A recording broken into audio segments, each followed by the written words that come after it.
I'm going to call the meeting to order at 7:02. This is a meeting of the SAU55 Board. Mrs. Belcher, could you call the roll, please? Brian Boyle. Here. Lee Doobie. Here. Kimberly Farah. Here. Jason Giard. Here. Sheila Lowe's. Here. Sarah Mockamer. Sean O'Neill. Here. Kristen Parnell. Here, sorry. Caitlin Parnell. Yeah, I was, It's okay. Kristen Savage. here. Susan Sherman. Here. Jennifer Silva. Here. David Smith. Here. James Sweeney. Lisa Senka. Here. Also seated with the board this evening are the superintendent of schools, Dr. Earl Metzler, and CFO Business Administrator, Mr. Jeffrey Dowd. If you could all rise for the Pledge of Allegiance. Lee, you want to start, please? I pledge allegiance to the flag of the United States of America and to the republic for which it stands, one nation, under God, indivisible, with liberty and justice for all.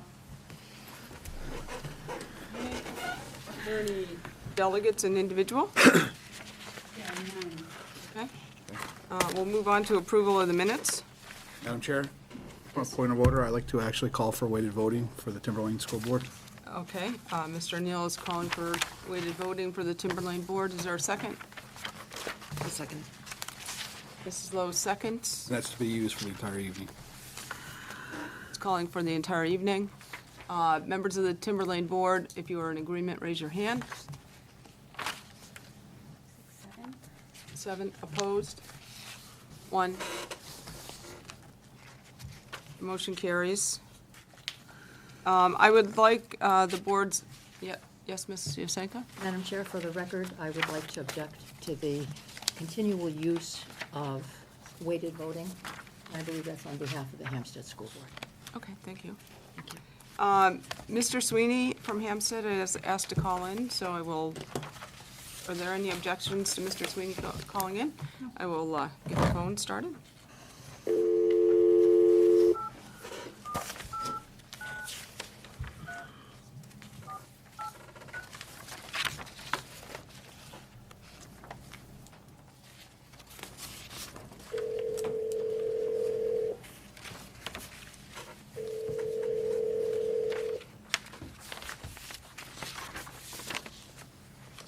Hello.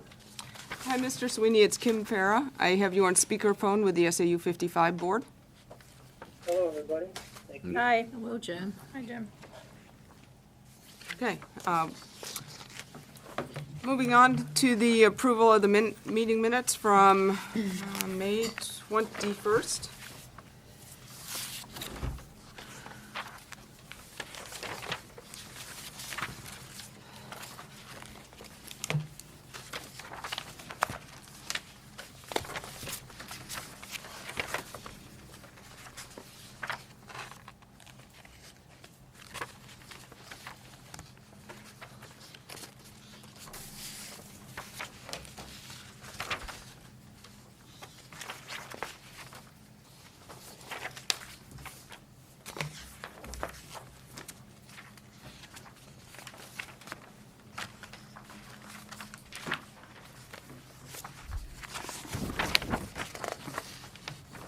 I'll make a motion to accept the minutes of,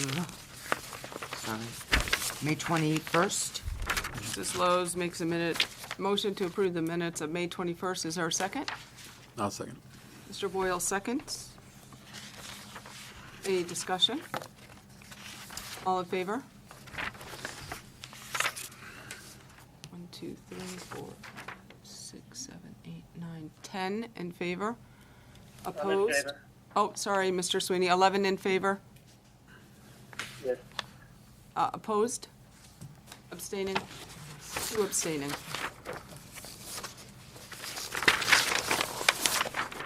We'll have a set of sealed minutes. Okay.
Is there a motion on the minutes? I need clarification. Move to accept the minutes. Hold on. Don't you want to put them on the floor? No, Yes. just- Second for discussion. Ms. Sherman makes a motion to accept the minutes. Ms. Silva is seconding that motion. Mrs. Lowe's, A little way, halfway down the page, Mr. Doobie motion to award the superintendent, seconded by Mr. Doobie. oh, yeah, that couldn't have been a second by him.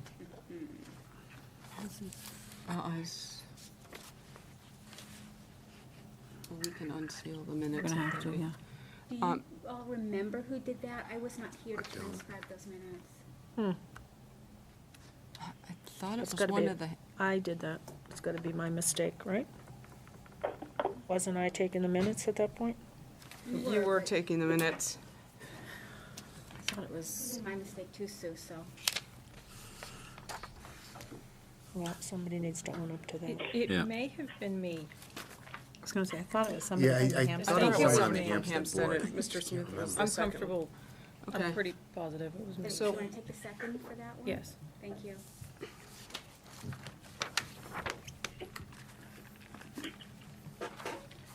Okay, are there any other changes to the minutes?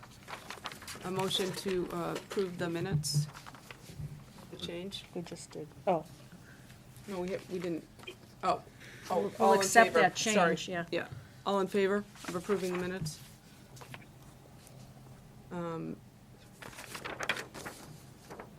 Mr. Sweeney, are you in favor? He's not seen them. Yes. You are not seeing these minutes, though. These are sealed minutes. Maybe he should abstain? I maybe suggest you abstain? These are sealed minutes, so, Oh, those are the field notes. yes. Okay. Okay, so it's 10 in favor, all opposed? All abstaining? 1, 2, and 3 with Mr. Sweeney. Can I make a motion to unseal these minutes? Mrs. Silver would like to make a motion to unseal the minutes. So that's got to be a 2/3 vote, right? No, No. not Not to unseal. to unseal? Is there a second? I'll second. Mr. Boyle seconds. Any discussion on unsealing the minutes? All in favor? 3, 4, 5, 6. Timberlane. And for the record, tonight, Timberlane is at 27.06 for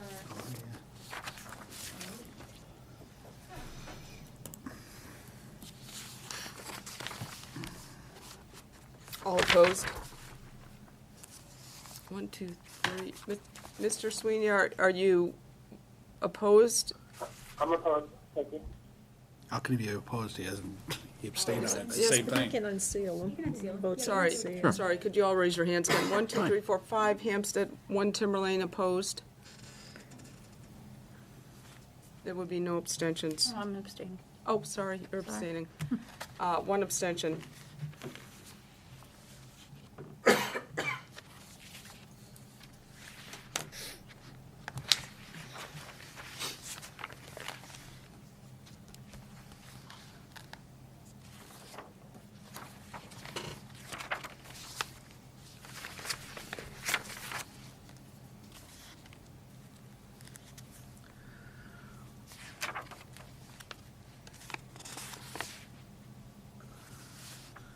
The tally is in favor, 162.36, opposed, 109.87. The abstention is 27. Okay, the motion carries. Those minutes are unsealed.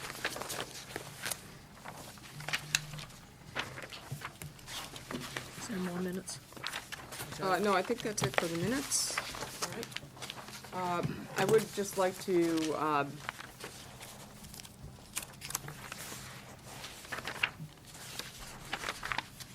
switch the agenda slightly. I know Ms. Silva may have to leave here early, and she wanted to listen to the policy review update. So if we could do that before the auditor's report, are there any objections to switching the order of the agenda? No? Okay. Do we have an update? Well, we just met 1 hour ago, from 6 to 7. We have the policies, you'll notice the book's kind of thin. You can see the tags I put in, the ones we've got, we went through every single thing in the book. We tagged those that we want to speak to New Hampshire school boards about, and to our own attorney about. Guys, jump in, what? One of the Looked things at all of that them. we wanted to do is to take these and like we did at the Timberlane, we sent them on up to the New Hampshire School Board Association to get a review. There's like 30 to 35 policies in that book, and so that we're gonna try to see if we can get it for free.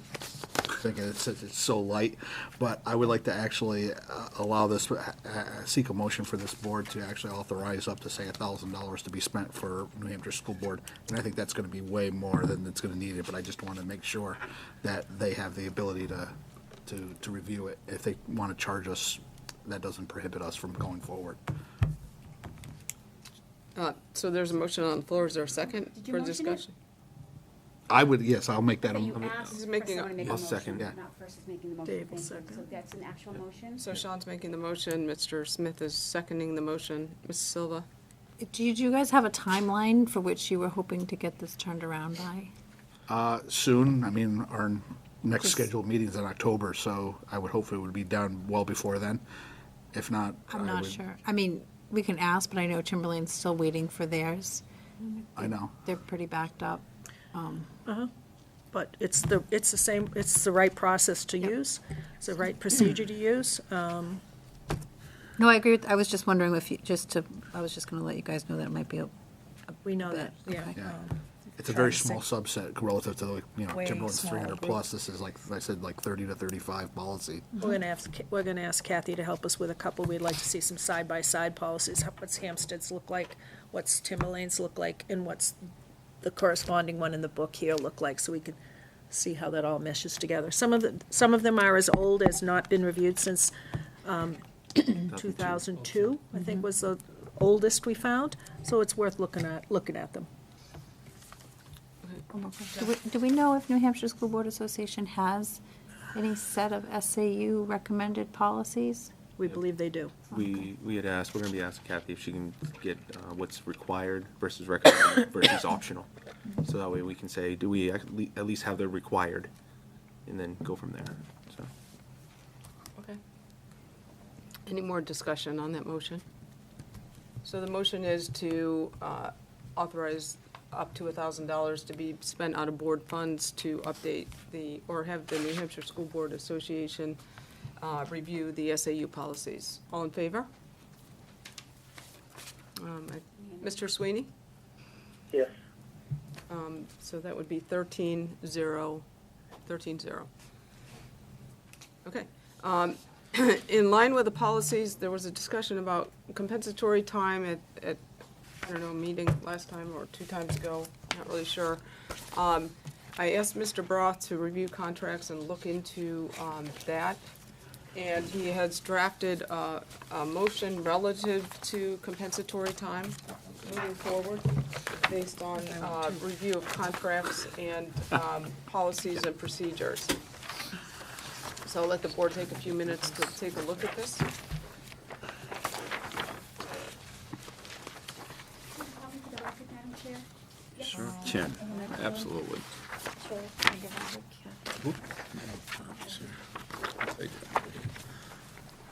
Yes, I did, sir. Oh, here you go. You get one, John? You have one? I got one. I was giving it to Kathy. Yeah, the next one? Oh, good. That's good.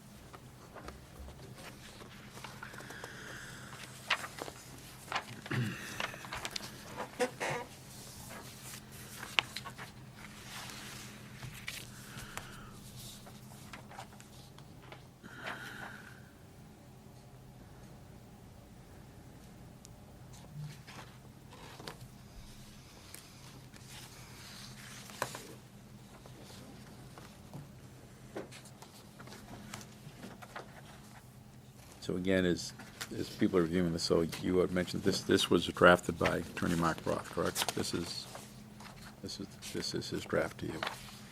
Correct.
Madam Chair, our attorney understands we have a policy in our policy book about compensatory time.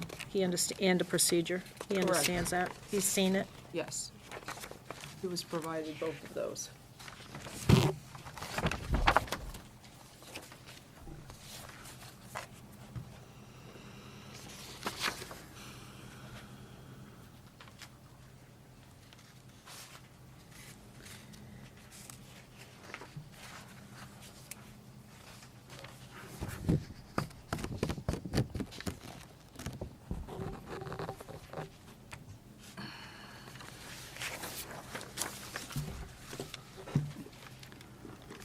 I guess for me, I do have questions, I guess, to the attorney.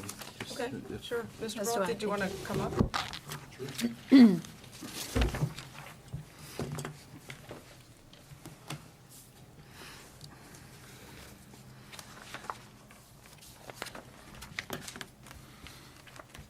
During our policy review, we did bring this one up. We did have discussions around labor board practices.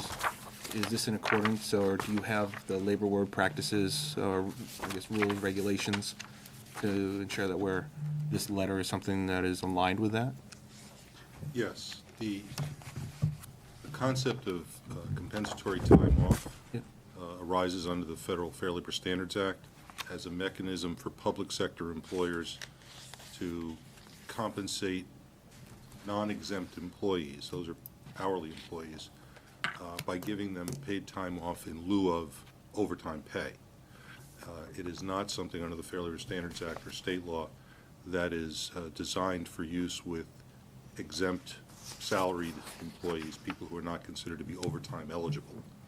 So there's no legal requirement for those people who are considered exempt salaried employees to receive any extra compensation or any extra benefit at all for working beyond a regular work week, however that's defined. It's entirely a discretionary matter for the employer as a matter of policy. Would you advise that we should set in here what a regular work week is, so that we define that? Because in the policies, we talked about that as well a little bit. We don't have what is defined expectations. We don't have defined work week. So is that something that would be included with this? I think it would be appropriate to set expectations generally for Yep. employees, that they know what's expected of them. For example, I assume some employees expect that they work a Monday to Friday week most of the time. Yep. But may have to put in some extra hours from time to time. I'm not sure if that's the same definition that would be applicable to all of your salaried exempt employees. For example, the superintendent has responsibilities that I assume go beyond the typical Monday to Friday, school hours associated with his position. But do you think that, would you advise the board to come up with what the expectations of either superintendents, assistant superintendent, et cetera, to define a regular work week? Because that seems like a gray area to me. I think it would be appropriate to do for some employees who are administrative employees of the SAU. For others, it's not typical to define the standard work week, for example, of a CEO or a chief financial officer. The idea is that they get paid a salary to do the job, and they put in the time that it takes to do it. For people a little bit farther down the letterhead in terms of the management positions, human resource directors, other administrative employees, there you tend to see a more standardized expectation in terms of work week. Does that answer your question? It does. Jen? I just had a question about how our policy and procedure plays into this and if it aligns with that. So this would essentially supersede your policy as a DKD, I just have it here. DKD and DKDR. Yeah. And what that policy did, which seemed odd to me when I first read it, DKDR begins by saying exempt employees of the SAU may earn compensatory time, which certainly the board can agree to do as a discretionary matter. And then in the third paragraph of the paragraph, it says use or payment of earned compensatory time shall be at the discretion of the employee, consistent with RSA 275-43-7 and the Fair Labor Standards Act of 1938. So those two laws that are referenced are the laws that were created for use with non-exempt employees who are receiving compensatory time in lieu of overtime pay. And now you're extending that benefit to to salaried exempt employees. So this would essentially supersede that policy. But just to clarify here, DKDR is not a policy. It's a procedure. Okay, sorry. The policy is DKD. So this would not supersede the policy, because the policy would still allow the superintendent to develop and implement a procedure of internal controls. This is just clarifying what that procedure should be moving forward. Right. I have the two documents. They both say policy code, and I wasn't aware that one was policy So and it's one the was procedure, it's not the policy that we would be changing. correct. So, on the Timberlane board, we hear a lot about the board is responsible for policies, and that the board does not create procedure. So I'm curious, who creates procedure for the SAU? Well, it would be the same as in the districts. The board sets policy, and the administration would put in place procedures to implement the policy. And if I could just go back, Madam Chair, there is one provision of the policy, the DKD policy, that is affected by this, because in the second paragraph, it says the superintendent designate will develop and implement a procedure of internal controls for earning, use, and payout of compensatory time. And the motion would effectively eliminate payout of compensatory time. All the compensatory time, if circumstances where people still earned it, they would have to use it as opposed to be paid for. So it is superseding the policy. Well, extent, it says, Yes. I would disagree. Just because it's in the policy doesn't necessarily mean that if payout's not being done, then it's just not addressed in the procedure. Well, if your policy provides for payouts, then you would have a procedure to implement the policy that would allow for payouts. If the policy no longer provides for payouts, which for salaried exempt employees, there's no obligation to pay them for unused compensatory time. You can have use it or lose it policy. If you take out payouts, then there would be no procedure by which any employees would be paid out for unused time. The motion as drafted provides a mechanism that employees would be required to use their comp time within a brief period after it was earned. So I'm sorry, can I just go back to my comment that I was making before? So, Can't take away which One one. conversation at the table, please. So, we have, I don't know how this, I don't know that anybody on this current board can speak, well, I don't know, maybe it was adopted 2016. So we have administration creating a procedure that financially benefits the administration, and the board has no input into that? The board adopted a policy that allowed employees to earn, use, and get payment for, and I assume the payment meant for unused compensatory time. Okay? The policy doesn't say that the accrual is going to be in accordance with the FLA non-exempt employee standard, where employees earn comp time at an hour and a half for every hour that they work.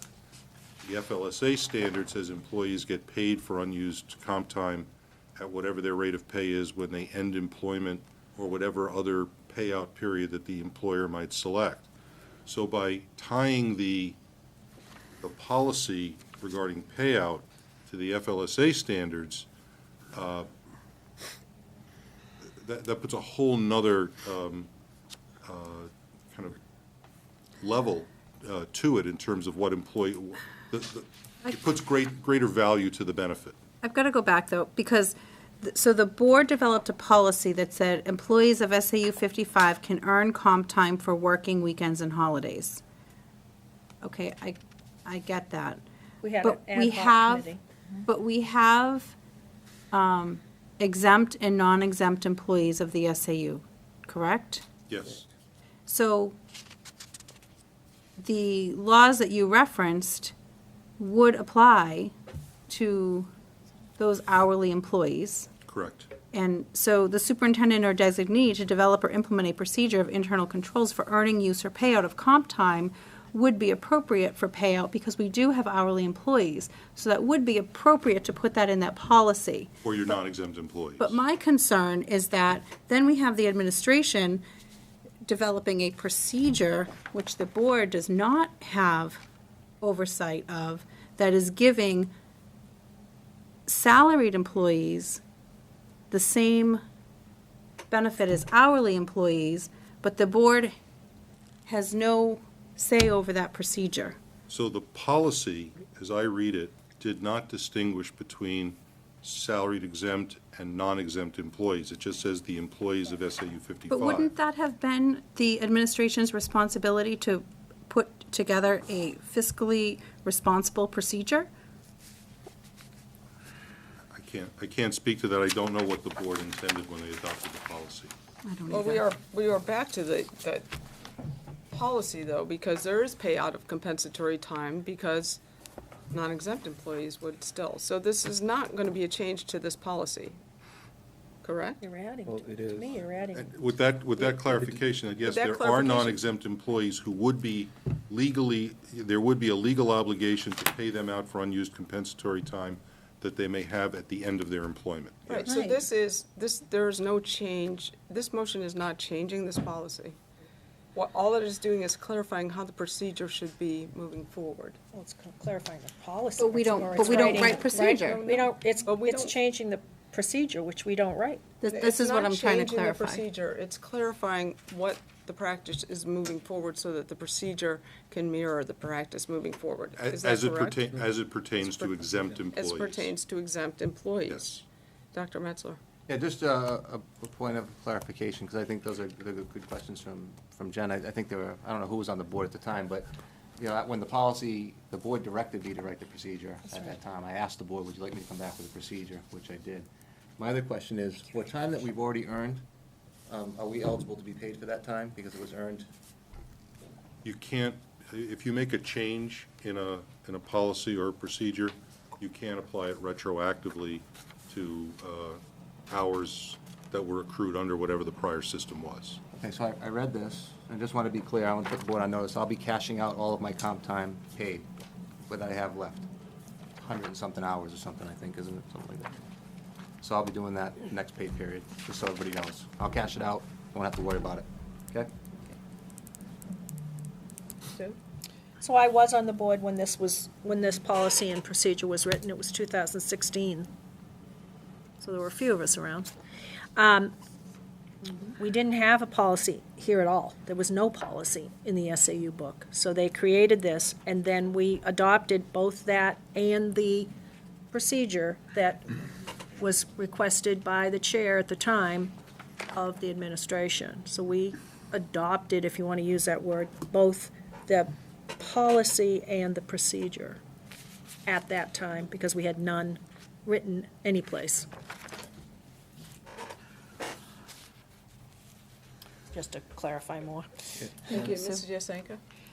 Attorney Broth, I just have a question, though. In the readings and clarifications around the Fair Labor Standards Act of 1938 and also RSA 275:14, clarifications and what I had read in some of the court cases that came to light was that even though it is not provided for. It's not mandated that exempt employees have this. And it does allow for boards, committees, to businesses to apply that to exempt employees also. Oh, absolutely. There's no prohibition against offering this as a benefit to salaried exempt employees. Right. You just, So my point is, back to 2016, the board at that time thought that this is how they wanted to compensate our administrators. Felt that it was fair in light of the work and the amount of time that our administrators were putting in. So it was a board action. And as Mrs. Sherman said, they did not have anything in place. So we directed the administrators to come up with a procedure. And again, the board did not oppose that in any way. So this has been a practice since at least 2016. And, I just want to make it clear that our administrators and everyone were following what the board had advised at that time and what the board had approved. Now it seems that there is there are different concerns that have arisen, and so this is different. But I just want it clarified for the record that this in no way somehow taints that somebody was doing something wrong or doing something underhanded or sneaky in the past. It was all above board. It was board approved. And now if the board wants to make a change, that's how we move forward. But I just wanted on the record that everyone was following what was in place since 2016. Okay. And to Mrs. Yasenka's point, this came up as a part of an audit, the 2016 audit, where there was not, Correct. there was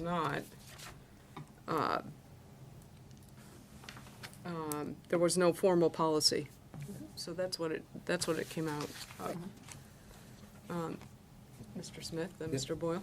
Just to bring up another discussion during our policy committee meeting, we had discussed that there was a number of policies. We should probably look around in other SAUs to see what is their practice, just to be competitive, as well as to make sure we're in line with others that are doing. I would just ask that that's something we should look at with this as well, to understand what other SAUs are doing, because if we should just know if we are above, beyond, underneath what other practices are in place. Mr. Broth, maybe you could speak to that? I mean, I could not give you a survey of what every SAU in the state does in this regard. In my experience, it's unusual for a superintendent to receive compensatory time payouts as a supplement to compensation. It is not at all unusual to give a superintendent the discretion to flex his own work schedule.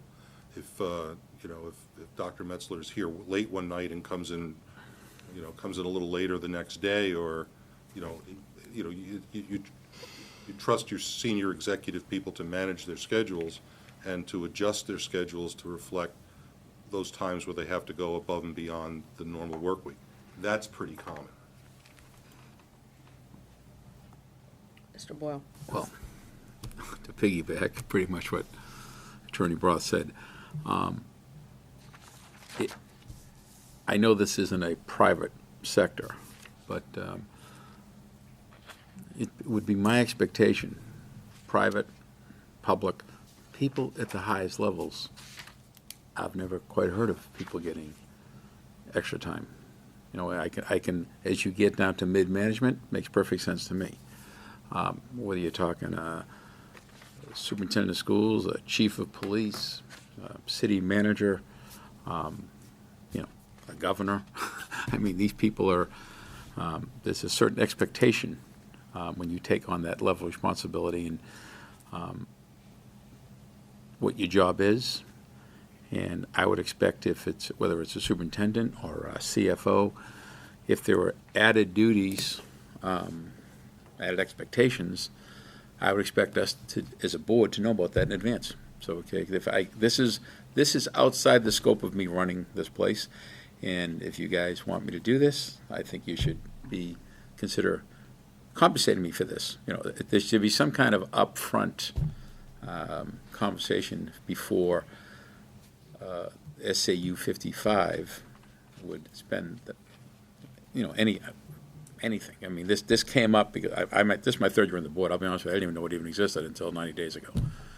At that level, at the mid-management level, makes sense to me. But it's at the senior level, I just was unaware of it. So. And I would agree with you that it would be unusual in a private sector environment for somebody at a CEO level to have this type of a compensatory time benefit, particularly where part of the compensation for people in those positions quite often is salary and bonus. And those efforts above and beyond can be reflected in whatever bonus payment they may receive, rather than in a structure like this. Yeah, so whatever happened in 2016 or 2015, it happened, it gets honored, and then you move on. I mean, that's how I look at it. I don't see how a board 3 years ago, unless there's some kind of written contractual document, can lock in a future boards for forever. We'd have to change the procedure and policy. Well, no, the policy does not have to change. I think we came around full circle on that. The policy does not have to change. Okay. What this motion does is clarifies what the procedure should be moving forward. We do not write the procedure, so we don't change the procedure. For your non-exempt employees, the procedure is essentially dictated by the federal and state statute.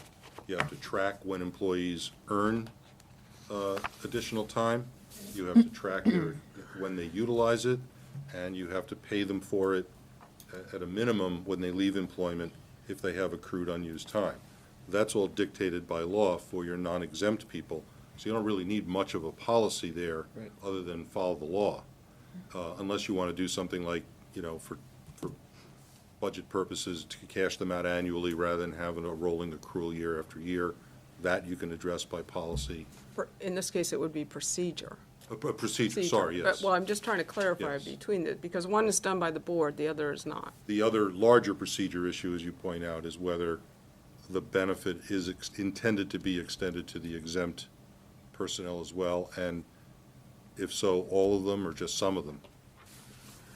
That's where I just don't understand. I agree with Sue on this, is that I see it says the employees. I understand non-exempt are covered, but this is saying the exempt employees is essentially what this is meaning. It's not in the policy, so we would have to rewrite this, and we'd have to take out payout of compensatory time. So that, I don't understand why that's not. No, because you've got exempt and non-exempt employees, so you can't take out payout, because some employees get payouts and some don't. Correct. So you don't want to take out payout. Right, you'd want to clarify that in the policy to say that this is about exempt, does not get payout, don't you? No, that understand would why be, There's a couple of different ways to do this.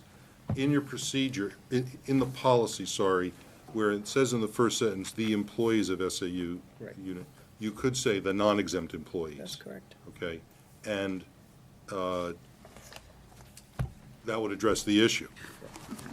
The other way to do it, as the chair points out, is to leave the policy the way it is and make the procedure clear that by employees, it was not intended to mean, or it is no longer intended to mean exempt employees. That employees in this context means non-exempt.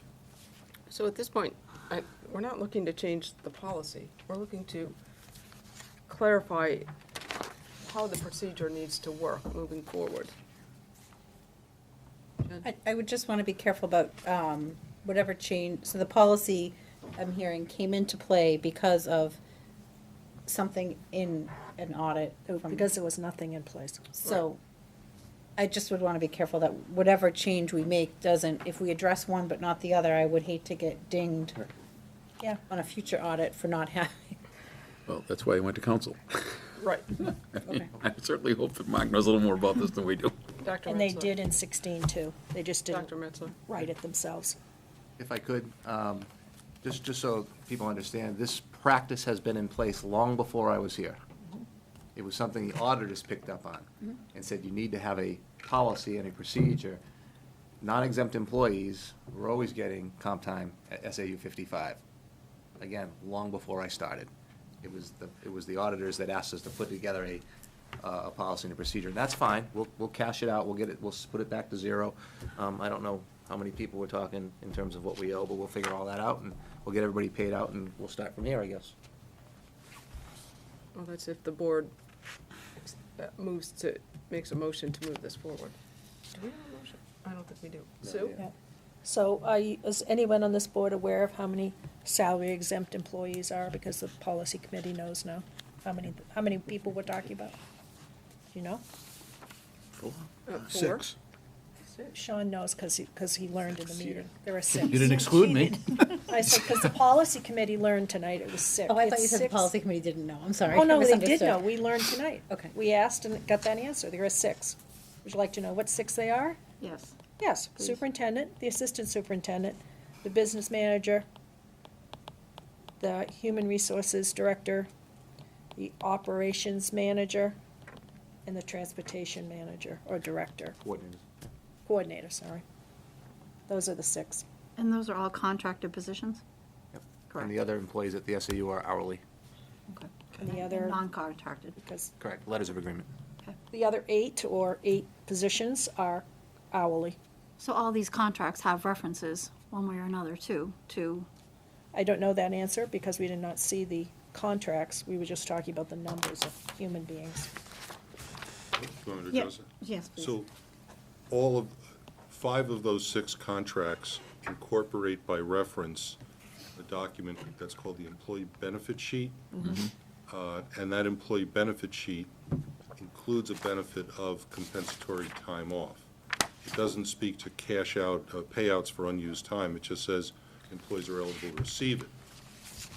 The superintendent's contract does not reference that document. So that's why the draft motion doesn't seek to take away the ability of those 5 other senior people from having compensatory time off for work above and beyond. It just requires that it be managed differently so that there would not be a cash-out situation for those people. We're not taking away a benefit that they were given in their contract. We're just changing the way the benefit's going to be administered so that it takes out the cash-out element. They would just be using the time. I'm sorry, this is slightly unrelated. Jim Sweeney's call dropped. Oh. Is it possible to see if we can get him back? Sure. He's Sorry. been awfully quiet. I didn't realize, he had texted me like 3 times and I told him we were gonna try to call him Do I back. have that? Do you want to read it? Yeah, sure, go ahead. So in the benefit sheet, number 20 is compensatory time as approved in advance and time clock plus by the superintendent for work on holidays and/or weekends or when the SAU office is closed for business. So that's the reference to it. Thank you. Hi, you're welcome. Welcome back. Sorry, Jim, sorry. And what was interesting about that is that employee benefit sheet speaks to, and when the SAU office is closed for business, whereas the policy only speaks to weekends and holidays. So that benefit sheet, and I don't know what the origins of that document were, it expanded the circumstances under which somebody could earn compensatory time. So this is kind of what you were saying before, is lining up. A lot of documents need to be lined up in the future to make sure that they're all flowing and containing. Right. So we're not contradicting ourselves from document to document. Mr. Dow? Thank you, Jen, for reading that, section 20. I did want to make clear, the public, I've heard a little bit from, I think it was on the withdrawal committee, relating to hours being paid and accruing as compensatory time. And I want to make clear that this, if we're here, we're exempt employees, and if we're here 12 hours a day, we're here 12 hours a day. 16 hours a day, we're here 16 hours a day. The benefit sheet itself speaks to those days that are weekends or holidays or non-working days. So compensatory time, as it stands, is only accruing on non-working days. Just to be clear.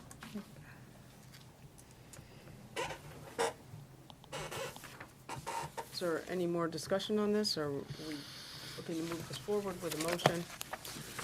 Does this need to be read? Does it need to be what? Read As the motion? as the motion? You should read it. I think so. I'm asking can- only because I think we certainly got read it. caught up in If that somebody last wants to time. make a motion, Another they time. can read it, or I can read it, it's up to you. Should be read. There's a motion. Should be read. Go ahead and read it, and I'll make the motion. Okay. Okay. You want me to read it? Sean's making the motion. Is there a second on the motion before I read the whole thing and find there's no The second? motion is second to it. adopt this It's- as, The motion is to adopt this as written? Correct. Okay. is it procedure? Is it? It's It's a directive? Okay, I guess I do still have a question about this. Okay. I understand it's being brought forward as a motion, but it's not policy. And we don't do directive. procedure. So I guess I'm just confused about what we're actually, are we calling it a directive? What? That's what I was getting at. Yeah, what are we There's calling also, this? there's also errors in this. So Dr. Mitch has raised something that I guess we ought to talk about. So in number 3 on the directives of the board, it says that he'll arrange his work schedule so that he uses accrued compensatory time prior to the end of the next school year. The procedure, let me make sure I have it right. The procedure doesn't speak specifically to how and when an employee can Right. get a payout of their compensatory time. The Fair Labor Standards Act says it has to be done when somebody leaves employment, if they leave with some accrual left. These are the hourly non-exempt people. Any other kind of payout mechanism, whether you do it on for budgetary purposes on an annual basis or more frequently or less frequently, that's by agreement between the employer and the employee. I don't know what the practice has been under this procedure currently as to when employees, including the superintendent, have been able to get a payout for unused accruals. The motion would propose that there wouldn't be any payout for unused accruals, that the unused accruals would just have to be used. So I don't think it's illegal to require the use of the time as opposed to a payout of the time. What I don't know is what the origin of the history of the practice of getting the payout or the frequency with which it has occurred. I can help you with that. Payout has been pretty much on demand by the employee, so the employee cashes it when they want. The longer it stays, the more it's worth. Your daily rate goes up. So my intention is to cash it out. And that's why there's a flaw in this directive. Well, but except that it's not, the procedure does not speak to employees having the ability to cash out on demand. I understand that that may be the practice, but that's not what the policy says, it's not what the procedure says. So, Attorney Broth, would it make sense to eliminate number 3 in this statement? I think it's at the board's discretion. In some ways, it may be neater and cleaner, as Dr. Metzler pointed out earlier, to just cash out whatever people have on the books currently for accrued unused time and just eliminate the accrual going forward, as opposed to require them essentially to burn down their accruals going forward.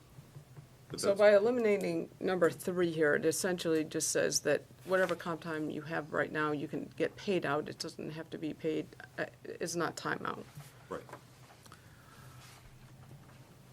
I guess I have a question. I have no problem with people getting paid out, but what kind of documentation is there? You said 100 hours. Clocked in on the days worked. You can So only there's- clock in from the site, clocked in here. So worked there's the actual, days. okay, In so Time the, Block Plus, that's our time management system that we use here. And that's how we keep track of it, and there's typically notes put in what you may or may not have been working on that day. Mhm. I approve everybody else's, mine gets approved by the Human Resource Director. I don't approve my own compensatory time. Just so everyone's clear on that. So my suggestion would be for the people that made the motion and seconded, maybe to eliminate number 3? To amend the motion to eliminate number 3 here? When you read it, you can just bypass number 3. Oh. I crossed that motion out because the conversation started before that was finalized, so do you mind we'll start right. that over after. Do you want to just cross out number 3, or? We'll cross it out when I read the motion, when I Okay. read this for the motion. So, you made the motion, I'm John? making the motion. Who seconded the motion? I second. Wait, there's Oh, another question. I have a Mr. question Jasenko. on this. Yeah. Concerning the 8th tenet down, the 8th whereas, where Dr. Metzler is a highly compensated, salaried executive employee. I believe that's subjective. I, for one, work with many people who make a salary much higher than Dr. Metzler's. So I don't know why this would be in a document. It's subjective as to whether or not his compensation is. He's the highest paid superintendent in the state of New Hampshire. I think that would, by definition, statement would stand. Well, maybe you should say then that he is one of the highest paid or the highest paid superintendents in New Hampshire, but he is not a highly compensated salaried executive employee by many standards. And I'm sorry, in drafting it, I was only thinking in the context of the employees of the districts and the Yeah, I SAU. think that's a pointless. By comparison, he's highly compensated. Well, would it be okay then to add the, $100 million budget, I don't think so. Like I said, it was only in the context of the organization.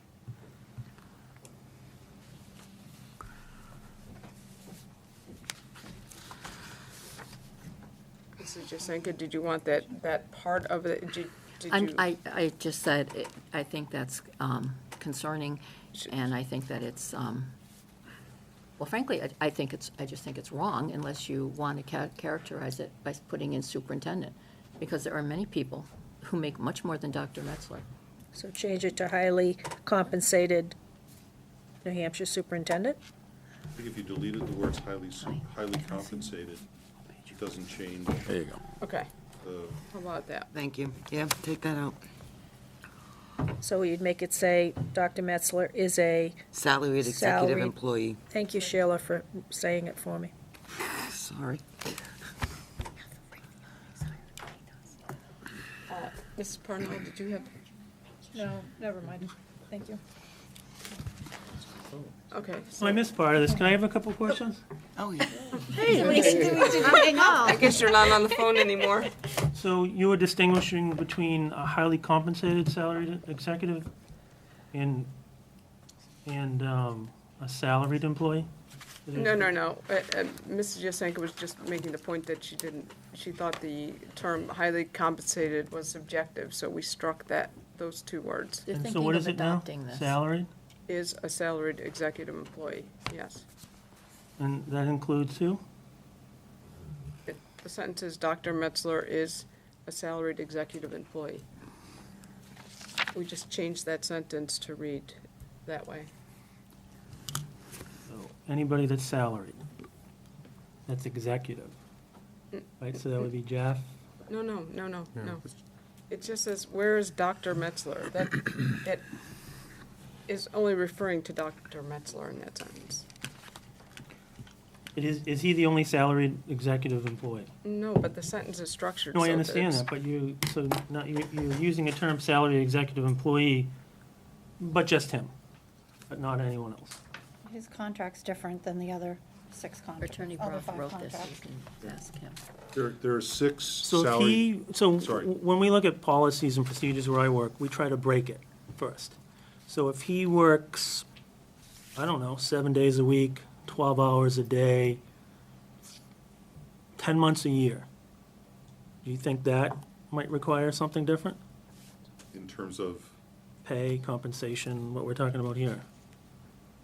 I'm just trying to, does it what's, legally require something different? No. no, I don't care what's legal, I want to know what's right. You know what I mean? What's right to do? You could say it's legally not required that he work, 10,000 hours a year, Jim, Jim, that's why I was asking just about, what are the practices around the SAUs and defining what a work week is for us.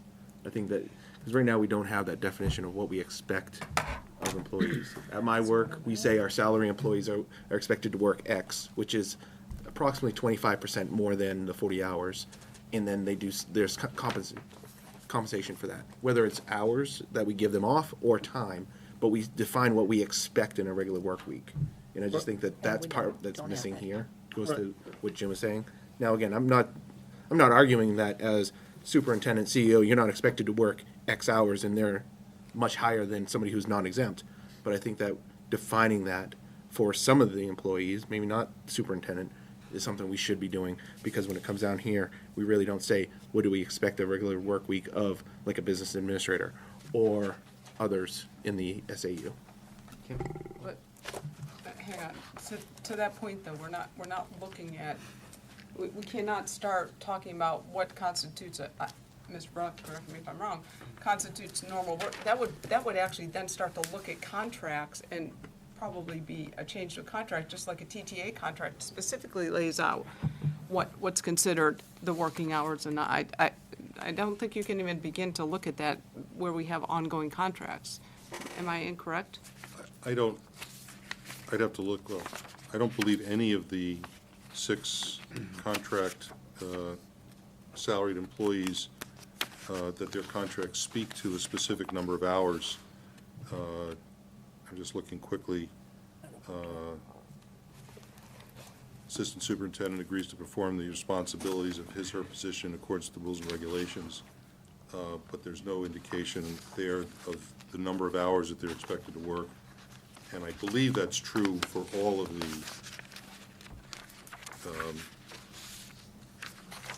salaried employee contracts.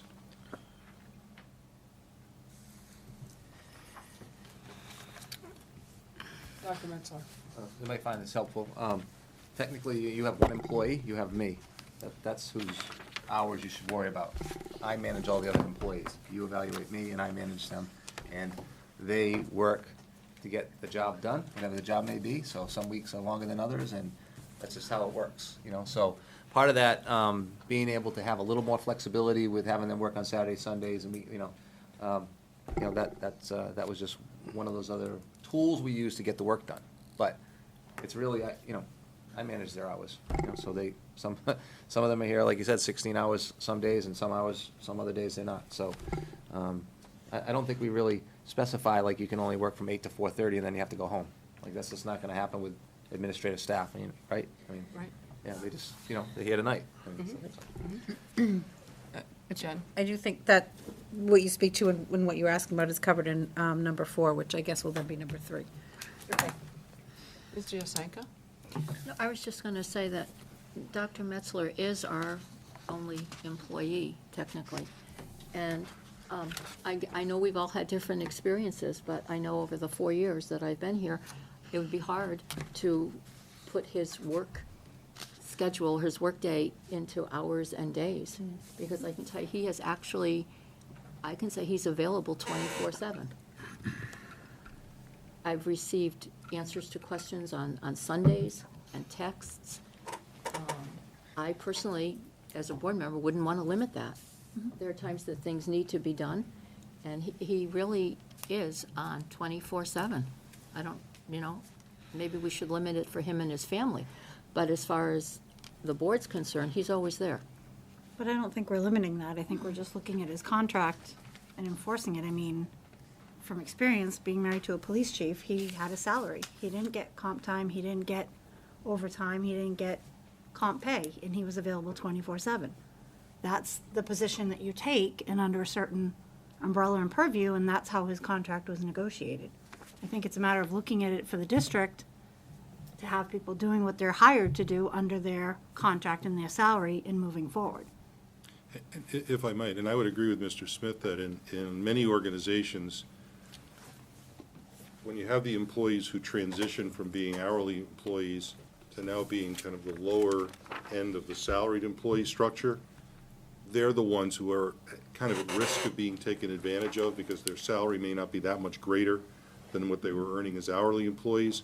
And if they're asked to work an abundant number of hours without some additional compensation, you're not going to be viewed as unfair.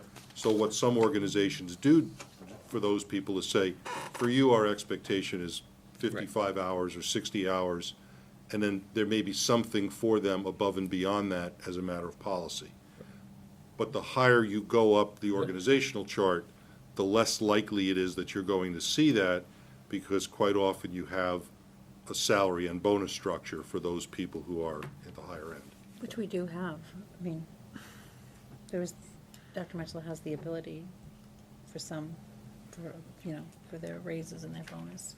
Yeah, I think that in the executive, like what he's talking about, the executives that I'm part of, it's a higher bonus percentage than what we do at a SAU level. Not saying it's a bad thing or good thing, but the executive level you're talking about, bonus structures are usually in the higher double digits minimum in climb. So that's just the difference there. That would depend whether you're talking about the private sector, the Oh, with that- nonprofit sector, the Yep. public sector. Yep. Are we ready to have your motion? Read by you? Sure. So is it, Mr. O'Neill's making the motion. Who's seconding the motion? Me. Mrs. Lowe's. Mr. Dowd?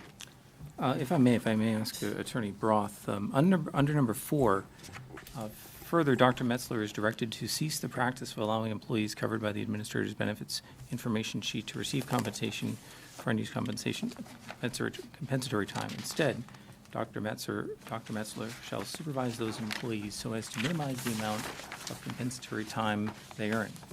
In such instance where said employees earn compensatory time, Dr. Metzler shall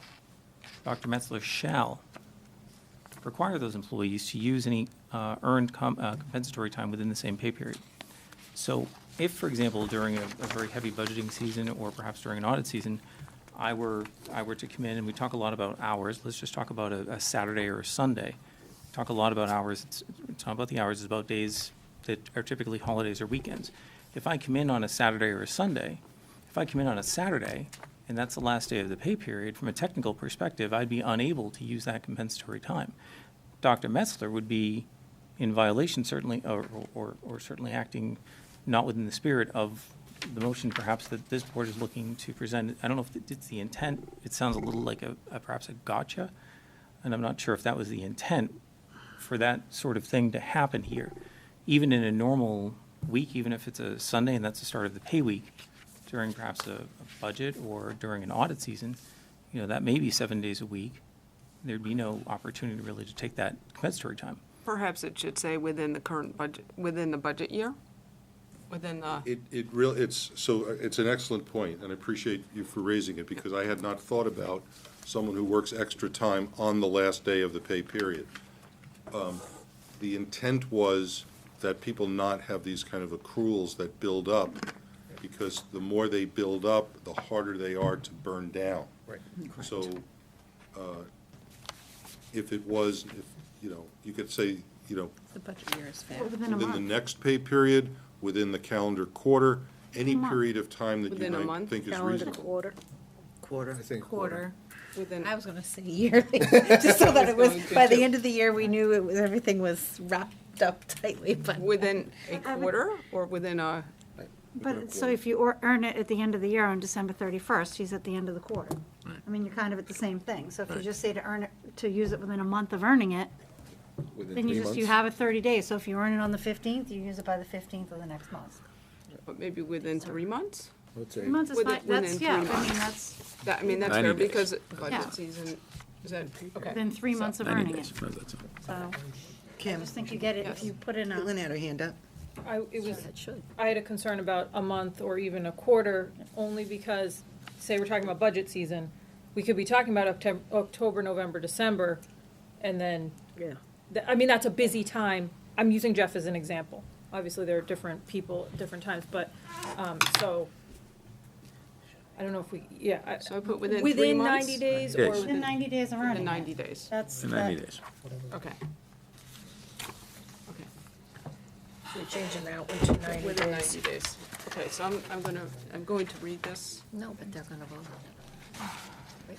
Whereas SAU 55 employees Superintendent Dr. Earl Metzler, under the terms of an employment contract, quote, the contract covering the period from September 1, 2016 and August 31st, 2022, and whereas the contract provides Dr. Metzler with a comprehensive package of wages and benefits, and whereas Section 26 of the contract expressly provides that, quote, any benefits, terms, and conditions not contained in this document shall be unenforceable by either party, end quote. And whereas the contract does not expressly or implicitly provide for the superintendent to receive a compensatory time off benefit, and whereas the contract does not incorporate by reference or otherwise the SAU 55's, quote, administrator benefits information sheet, end quote, which provides a compensatory time off benefit to certain SAU 55 employees, and whereas the compensatory time benefit described in the administrator benefits information sheet does not provide employees with the ability to receive compensation for unused compensatory time, and whereas, despite there being no provision for compensatory time and no incorporation of the administrator's benefits information sheet in Dr. Metzler's contract, and despite the fact that the administrator benefits information sheet does not provide for compensation for unused compensatory time, prior SAU boards have allowed Dr. Metzler to earn and accrue compensatory time and receive payment for unused compensatory time. And whereas Dr. Metzler is a salaried executive employee who can reasonably be expected to perform the duties of his position without receiving additional compensation beyond the salary and bonus structure described in the contract, and whereas the SAU board intends to enforce the terms of its contract with Dr. Metzler, the board directs as follows. Effective immediately, Dr. Metzler shall cease to accrue compensatory time off, but shall instead be expected to perform all of the duties of his position without additional compensation. Dr. Metzler shall provide the board chair with an itemized list of his current compensatory time balance, together with the day and time of day when each hour of compensatory time was earned. Further, Dr. Metzler is directed to cease the practice of allowing employees covered by the administrator benefits information sheet to receive compensation for unused compensatory time. Instead, Dr. Metzler shall supervise those employees so as to minimize the amount of compensatory time that they earn. In each instance where said employees earn compensatory time, Dr. Metzler shall require those employees to use any earned compensatory time within a period of 90 days. Dr. Metzler shall assure that any accrued administrative compensatory time is used by the employees prior to the end of the 2019-2020 school year. Dr. Metzler shall assure that there are records maintained of the date and time when an employee earned or used compensatory time.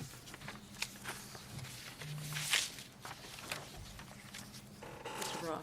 And if I can make one recommendation consistent with the earlier discussion, we might just want to append to the end that the procedure DKDR be amended consistent with this motion. So I will append the procedure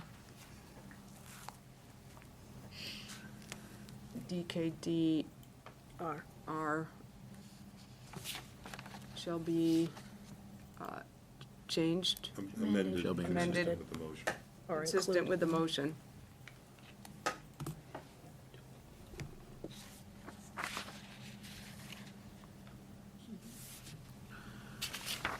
Do we need an official amendment on that motion? I'll make that as part of my original motion Okay. as an addendum. So So we're not amending, we're adding it to the original motion. adding that to the original motion, The second agrees. Yes. Yes. and the second agrees. Yes. Okay. I'm going to call the question. Can I just have one more? Personally, I can't support this because I think from what we've heard with the policy committee, I would be more comfortable if this was brought forward, one, as a revised policy once we've looked at what everyone else, looked at other SAUs around us, gotten the input of the New Hampshire School Board Association, so that's just my. Mrs. Sherman? And that's why I had pushed to have a policy committee formed, so that we weren't just picking these off one at a time and overriding the policy or changing the procedure, that we could have a more global look. So I'm not willing to vote for this either because of that. I took a serious view of these policies, and I'm still holding to that. Mr. Boyle? Which I'm glad you did, Sue. But as we can see, for some reason, it's an act of God to get an SAU meeting. So when there's well, you've got everybody here but one here tonight, so I think clearly it's a step in the right direction. If all of a sudden the New Hampshire School Board finds out that, I find it hard to believe, seeing how this was 99% prepared by council, that we're going down some crazy road here. So I think we'll be getting reined in pretty quick if the New Hampshire School Board Association lets us know what we did. It could just be changed if we had to. All right, I'm gonna call the question. All in favor? 6 Timberlane. 6 Timberlane. Opposed? 5 Hampstead, 1 Timberlane. Not sure what the counts are. Okay, your Timberlane has changed since Jen left the room to 30.9 hours.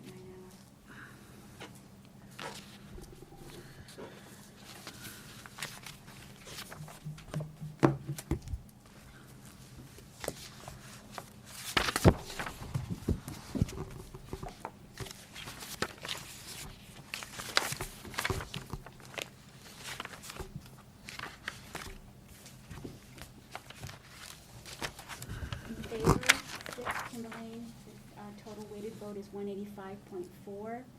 For opposed, 5 Hampstead, 1 Timberlane, the weighted vote is 113.71. Okay, thank you. Moving on to the auditor's report for June 30th, 2018.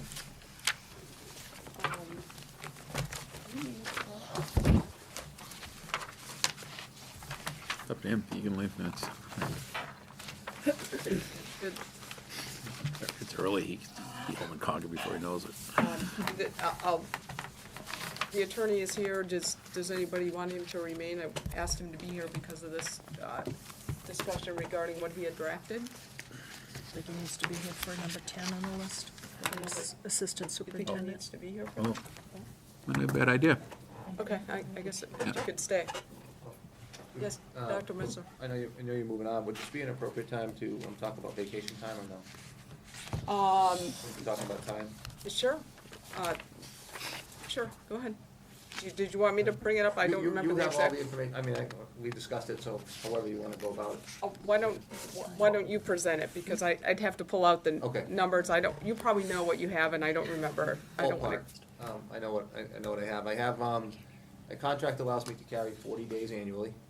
I probably have somewhere about 70 days, which would require me to use 30 days between now and September 1st, which would effectively make me take off the entire months of probably July and August.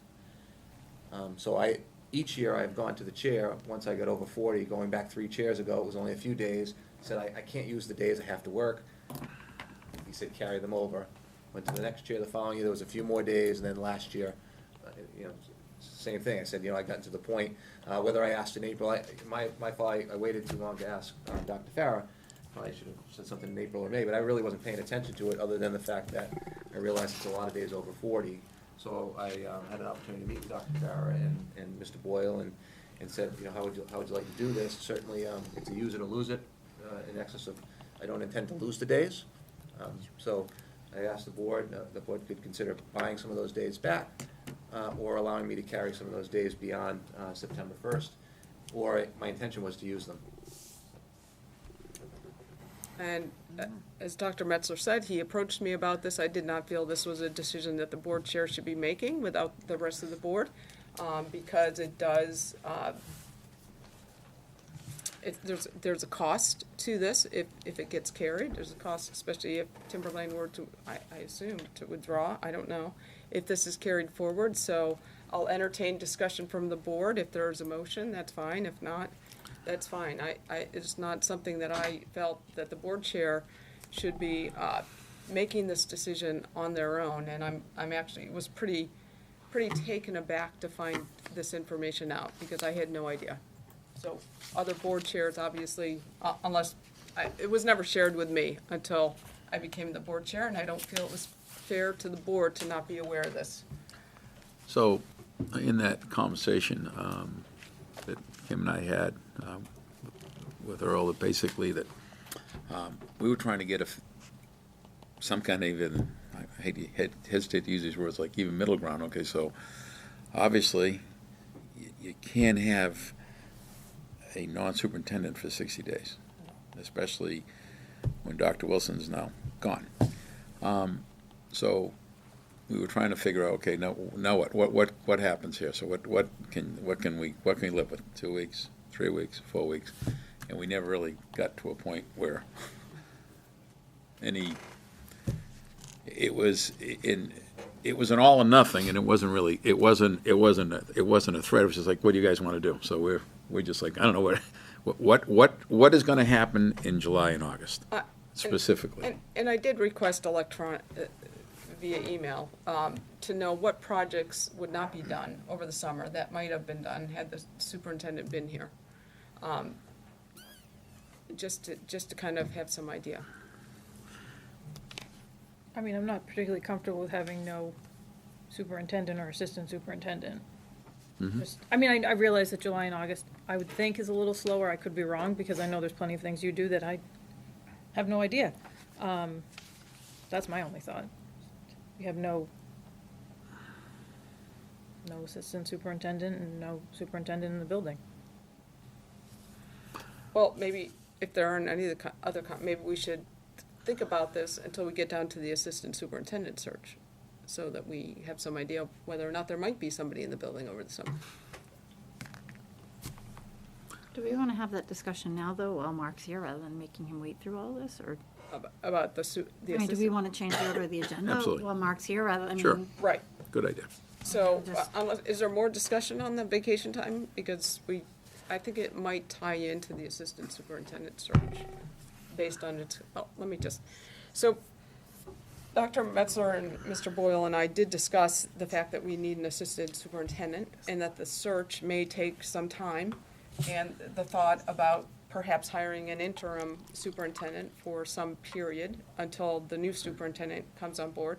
The new assistant, typically, I would expect, as in my profession, that in the fall is when people start looking for the next year. So for us to start a search now for July 1 or August 1 or September 1, you may not be getting the same pool of candidates that you would if you were in what's considered to be the regular cycle as people are going through their school years. Like, I would imagine November, December, January is when you see a lot of openings come. So we discussed perhaps putting somebody in as an interim for a year. That doesn't necessarily require a full-blown search. It may require coming to the board or not coming to the board. It depends on what the board feels. Again, I was asked if I would be comfortable making that decision. I'm not. I feel it should be a board decision as to how we want to move forward. I think there are a lot of benefits to moving for an interim or a one-year position because of the time frame that we're looking at. And also, an interim, a lot of times, you don't bring forward a whole big search committee. They're just there for a short period of time, and then you start searching for somebody permanent. A lot of times the interim will move in and apply for the permanent position. It sometimes gives them a leg up. Mrs. Yasenka. You know, I just have a problem with the fact that you keep saying it has to be a board decision moving forward. Frankly, nothing is a board decision anymore. With the use of weighted voting, it's whatever TRSD wants, you get. So it's really not a board decision. It's a decision made by the members of the Timberlane Board. And Mr. Boyle, you can stop smirking right now, okay? Yeah. I spent 2 years like that, Mrs. Yasenka. Brian? Madam Chair, Thank you. I just want to commend you for actually giving this other 13 people at least an opportunity to sit at this table and offer an opinion on a subject matter versus having it being decided behind the door and this board not even aware that such procedures exist. That, I think, is the true travesty. I'm sorry, but 2 months ago, we talked about we're not bringing up the past, and I don't know why that's being referenced here. I wasn't part of that. What just and happened? I don't I was understand just what that history was. I wasn't part of it, but I don't feel it's fair to bring that up right now in any matter.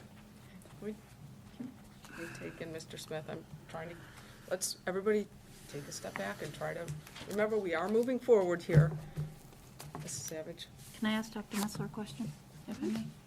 So, just so I can clarify, you have 40 days in your contract, correct? And you have you're carrying over how many right now? How many are? I have 40 that I can carry over, Okay, right, that has a cash out when you leave, retire, resign. I have approximately close to 30, 6 weeks beyond the 40. So to use it or lose it. Use it or lose it by September 1st. So I'm just curious, do you have, I mean, I think we all are of the same mindset. None of us want to have this district running without a superintendent or an assistant superintendent throughout the summer. I mean, so do you have a thought and a proposal in your mind as to what you think would be reasonable with regard to that 30? I mean, you're talking September 1st. We don't want you clearly, I mean, yeah, a couple weeks in the summer, we'd like to see you use some of this, but, I mean, is there some way to use some of this if we gave an extension to that September 1st? So that we don't do a use it or lose it by September 1st, but spread it out?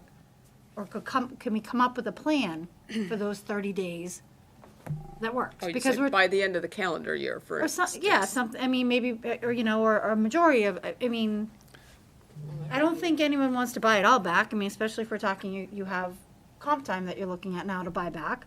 I mean, that's a huge hit on the budget. So I'm looking at a way to, is there a way to do this, to come up with a plan that you can, because clearly if you're out for a whole summer, that's going to have an impact on your ability to do your job as well. And it puts the districts in, or it puts the whole SAU in a disadvantage. So, and I don't think anyone's arguing that unfortunately this has accrued. I mean, it's gotten to a point where it is. It's a hard situation to swallow. We have 30 days really that we're looking at that's not fair to you because you accrued it and you were told over time, you know, you can do it and carry it over. But now we're at a point where, I mean, if you just keep letting this happen, you're talking a huge hit to having you out for an extended period of time, which none of us want to see. So is there a plan that might work? Well, that was really the discussion, was just to try to figure out, like, for instance, if I'm being honest, which, even when I'm on vacation, I'm working, right? It's just, it just doesn't stop. So, you know, and so I know that I still have to work, but in my head, I was thinking, all right, if I took 2 or 3 weeks off, like I would normally every summer, because September 1st, I earn another 20-something days, right? So to try to run those, you know, now you got, you know, now you're looking at 13 weeks, right? So it's, to try to use that all by December is impossible too. So again, it's benefits that I can't exercise and, you know, managing the time. So I thought, you know, if half the days, and if you let me just carry half the days, you know, and I'll try to use them during the year. And, you know, Dr. Farah and Mr. Boyle were, you know, manage, you know, during the year, take time off. Every evaluation letter I've had up to now is, each board has said, we want you to take more time off. It's just hard to take time off. And with no assistant superintendent, it's almost impossible to take time off. Because everything runs through one office, not two now. So, that, you know, if I was allowed to carry half of them, that would work. But how long would you want to carry half of them? Like, realistically, when do you think you could use those? Well, I would try to use them and, you know, get to that point at some point where I'm down to those 40 by that September 1st of the following year. You know, it'd be this summer, next summer. So you're basically saying within a year, use them and get down to the point so that next September 1st, that you could manage them, continue to do your job if we allowed you to carry them over for that period, where it's not a payout, but you could use them and then get back to the point, so come September 1st. September 1st. Next year, we're at 40. Of next year. So you'd spread them out over the year. It would give me 2 summers to burn all the days that I needed to burn. So, I'm not saying I'd use them all, like, Plus the new accrual. plus the new accrual. You know, I'd get down to that 40 that I'm allowed to carry. right, you could use them all plus the accrual to get to that point, so September 1st next year, we're at 40. Correct. We're starting at 40 and we're starting on a clean slate. It would be 40 so- plus whatever that following year was, right? So, Yeah. would the motion be then for the board to allow you to continue to carry unused vacation time with the expectation that all extra accrued vacation would be used by September 1, 2020, or it would be lost? Correct. So I'd be down to Would that 40. be a reasonable motion? Yeah, just so we're clear. So I'd be down to. I'm trying to be clear. You're clear, but I'd be at 40 plus whatever I earned in that, after September 1st of that year. But then you're into a cycle and then you But have to use it. then I gotta use the time to get it Right. down during that So year. if you come around to that year and then it's, Yeah, so right now, from a year from now, is that the only thing that the board would be approving is, not approving, but you'd only carry over your normal 40 hours that you, by contract, are allowed to carry on. Correct, And and then and then whatever everything new else- time you earned. 40 Right. days. Yeah. 40 days. So, yeah, right, 40 days, yeah. Right. 40 days. I'm sorry. Mr. My only suggestion is that to avoid the risk of there being some misunderstanding going forward, that you be specific about how many of additional days will be allowed to be carried over, so that whatever how much you're going to take for vacation and the balance of it is what's going to be carried over. So it would actually be by August 31st. Of 2020. To use, yeah, right. To get it down to the 40. To get it down to its 40 days by August 31st of 2020, and it's use it or lose it. Yeah. If he's got 5 days left on the books, they're gone. If he uses them all, done, and then he'll. Do you want to make the motion so that we Stand what Marcus suggested. clearly, Kind of got some of that, just with one part of it, is that the motion to the board allow the superintendent to carry over unused vacation days with the expectation all accrued vacation would be lost. But we have to clarify that because. To allow him to carry over the current unused vacation days Carry over current until August 31st, 2020, unused. with the understanding he will I'll have manage the- his time effectively to use those days throughout the year so as to not impact, correct? Correct, so, Yep. His performance, in the understanding that whatever's not used by August 31st, 2020 will be eliminated. in addition, in excess of the 40 days. In excess of the 40, yes. I'm sorry. Not counting the new days that you would get in that school year. Correct. So, is that making sense, Kathy? Sorry. We kind of So- added in. Okay, that the board would allow the superintendent to carry over current unused vacation days. Oh, that's not what I wanted to write. No, I'm not To feeling carry it. over current unused vacation days Yeah, until August 31st, Okay. 2020. okay, got it. Until August 31st, 2020.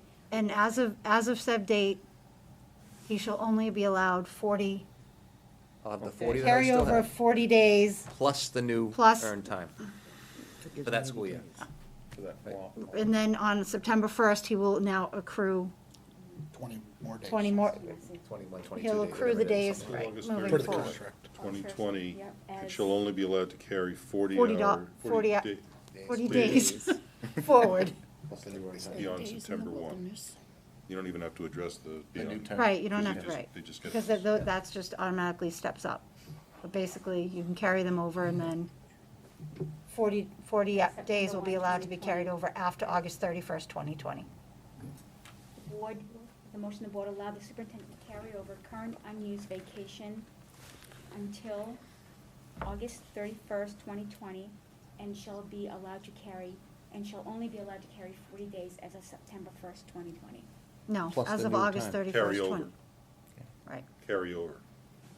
Carry over as of August 31st. You don't want to say September 1st because that's when your new ones accrue. as of August. Right, so as of September 1st, We have he'd two be back August- up to 60.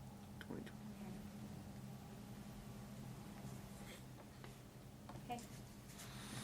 Who motioned that? I did. is there a second? I'll second it. Was, Sean? Sean, sorry. Do you want to try to read that back? sure. Mrs. Stubbs motion the board allow the superintendent to carry over current unused vacation time until August 31st, 2020, and shall only be allowed to carry over 40 days as August 31st, 2020. I think it's just beyond August 31st, Beyond. 2020. Okay. So just so you understand what you agreed to, I think you do, right? So it's about 50-something days between now and a following summer. So you're looking at like, right? Does everybody And you're get gonna, that? and you're gonna manage them effectively so that we don't get to next summer and you go, I have 50 days, I'm taking off this whole summer. Well, I just agreed to it, so it is what it is. Okay. All right. Can I take off 50-something day? I don't know how the heck we'll see. Any questions on that motion? All in favor? Do you- oh, no, it's not. 12. 7, 8, 9, 10, 11. Sorry. Opposed? 1. Okay. All right. Thank you for taking care of that. Appreciate it. No problem. Mr. Sherman? So can we come back now to talking about the idea of hiring an interim superintendent? Sure. I think that's kind of an interesting concept. Well, it's something that it's not unusual. I know in, at least my area of education, we do it quite frequently if we're not hitting the Yeah, right we- dates, yeah, or we we don't did find that here, somebody we too. like. We had an interim for almost, well over a year, back in the day. So that thinking would be you'd have, and then that would give you a better time to make the search later on in December, in what? Well, I'll leave it When up to Dr. Metzler as to the best time. I mean, I don't like to post searches too early, because then people, I don't know, whatever is the common practice. If you were looking for a July 1 start, July 1, 2020 for a permanent assistant, there's also another reason too to do this. By that time, the Timberlane withdrawal vote will have occurred, so there'll be a better idea of what's going on with the SAU at that point. Yeah, you're spot on the time frame that you mentioned earlier. You know, typically it's in that October to January range. Now, think about it a couple times. You know, sometimes, depending on how comfortable you are or not in your current position, when you apply for those kinds of jobs, it becomes very public. And, you know, posting it now and doing something, it's not a good time to do it. It puts people in a bad spot, so some people might not apply because of that.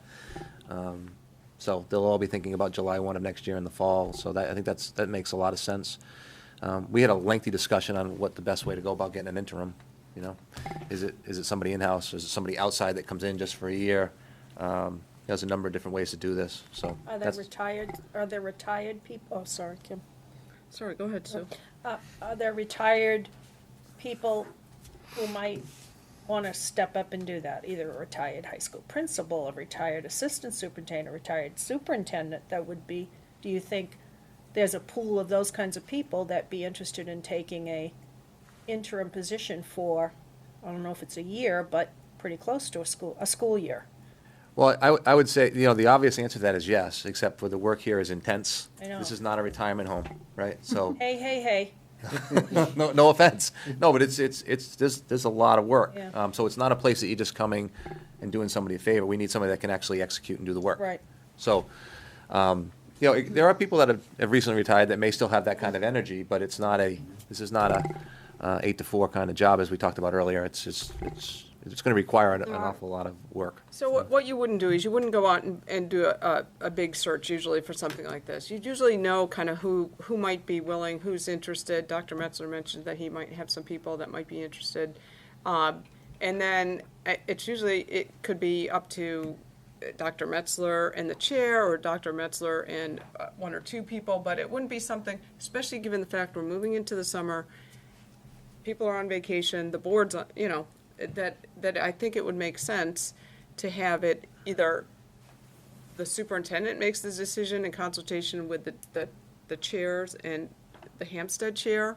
That might be reasonable. I don't know if that would make sense to people. It's not going to be, you'll never get it done if it's a full-blown board search, and we're only looking now for a year. So what do people think about that? If it's just done in consultation with the chairs, is that reasonable for people? I just didn't want to make this, I felt it was, again, something that should come to the board. Is it all right to ask Dr. Metzler a question? Sure. Do you really think that there is qualified candidates out there that we could get into that position in a short time frame that is going to succeed, that's going to do what our expectations are? Is there a couple select candidates out there that you know of? Well, I think the short answer to that is yes. There are people out there. You know, my expectation would be, I wouldn't ask somebody to come here without your support, right? So I'm not going to force somebody into that office and not have the support of this board. So I'd want to get the support of the board somehow, some way. So if it's through Caitlin, Kim, and Brian, and then Sean, that's fine. If it's however we go about it, I'd really want the support, because it would be unfair to them, especially what we're asking them to do, to not have the support of the board. So I'd want you to be excited about whoever I found. Now, I've heard from a few people out of state that, you know, that aren't currently working, their choice, that I think are highly skilled. Some people are really far away, so I'm not sure how serious they are about moving here, and then some people are close enough they're within drivable distance. So I think we could find somebody that you'd really like and appreciate and get excited about. You know, just we need to get kind of rocking and rolling on that. Yeah. So I guess if we have candidates like that, why wouldn't we, instead of doing an interim, go forth and try to find an assistant superintendent? We tried that before. Why not just get out there and get one under contract? That's more than a 1 year. So we're not filling a body. I'm not understanding why that isn't What- happening. Can I answer? I Sure, think you go get a ahead, free, answer. you almost get a free trial to some degree, and I think too, some of the people that had issues with getting a search team together right now and having everybody represented would be very difficult in the summer, you know, all 5 towns, and then teachers that are on vacation, you know, and admit, so I think, and I don't think the timing is great for the pool. Now, if we bring somebody in and they love that, you love them and they love this place, and you get kind of a free trial in that respect, right? So, I mean, that's another benefit to it. We talked a little bit about, I've done this before with other positions where if you take the interim spot, you can't be a candidate for the permanent spot. And then we talked about, that kind of cuts your nose off to spite your face, I because disagree. we find an awesome person and you say, oh, sorry, but I've done that more internally when I got 5 people that all want to be the department head of English or something, and we're putting an interim in. They didn't want one person to have an unfair advantage over the others, and they're all kind of close, so there's a lot to take into consideration here, but I think, given the timing and giving the time of year, I think the interim is probably the smartest way to go at this point. Sue? Yeah, I was going to just say that I don't think you'd get candidates, even if you can get a search committee together at this time of year, I don't think the pool of candidates would be I'd like a quality group. I just don't, I think they're settled, you know? You understand what I'm saying? I'd rather wait too. I don't know how long I'd want to wait. I'd like to bring this back up. If we get an interim, I still want to start a search, I don't know, Well, we can November. certainly do that, yeah. Start Well, you would- November. We The meet in- directive in would the be fall. probably in October, post the Yeah. position, Yeah. right? Yep. See So- what's going. So would the board be all right about maybe the superintendent, myself, and the chair of the Hampstead Board Like the working chairman together? of the Timberlane Board too. You'd like the chair of the, but then it gives, well, it gives 2 Timberlane, I was trying to make it a 50-50 split here, but that's, Well, Or you're probably we could gonna have end up those going two with what, chairs. you're gonna pretty much follow what he's gonna recommend. Okay. We're not gonna Yeah. be really No, we're involved not in the gonna. recruiting So of, you and. you and the You- 2 chairs, me and the 2 chairs. there you go. Is that what you're saying? Okay. All right. And just for process, right? Or do you want someone else to do it? Just checking. Just for process, let me try to Yeah, let's get, talk about see if that. I can get some people, and we'll set something up where if I find somebody, I'll bring them in, introduce, and you can ask questions and see how comfortable you Right. are with them, and. Yeah. Okay. Yep, that's Is that good? okay, good. My only question Yep. is, obviously, I know how extensive it was before. I know this is just the interim. Do we have any sort of like time frame or like when we'd be meeting? Because unfortunately, it is summer. I have a little more constraints on my time besides work. I now have Yeah. family issues to juggle, so, I mean, are we thinking like, we're gonna meet a couple of times and that's, you know, I just would like I know we're not clarifying like to process bring- now, I would just like. Well, I would like to little bring bit. in, the person I think is the ideal person and get your blessing, right? To say, like, you'd meet the person, and then if you were okay, that would be, and, you know, in my role, a lot of times, you know, you're always looking for single points of failure and those sorts of things, so you're always I've been working on this, you know, there's always scenarios, right? So I was like, in the event we have to do this, I should be thinking this. No promises made to anybody, but I've, you know, obviously been having these discussions to, if this was the way we went, I'd have some people I've already talked to. And those are the people I said, some within drivable distance, some people would have to move, that we've talked to as potential candidates, that in the event that the board went with an interim, this is what we might do, right? Certainly, if you couldn't that's make fine. it, you're certainly Yeah, if welcome to that's okay, if I designate can- somebody else yes. from your board to do it. Yes. I mean, that's likewise, I absolutely may fine. be tied up too, because I have family coming in town, and I'll just defer to, so. Okay. It's just, they'll have one representative from each board, and either the chair or the vice chair, that's how we'll do it. Perfect. Okay, so that's done. All right. One rep from each board and a chair, Right. okay, Wait, or a chair. or?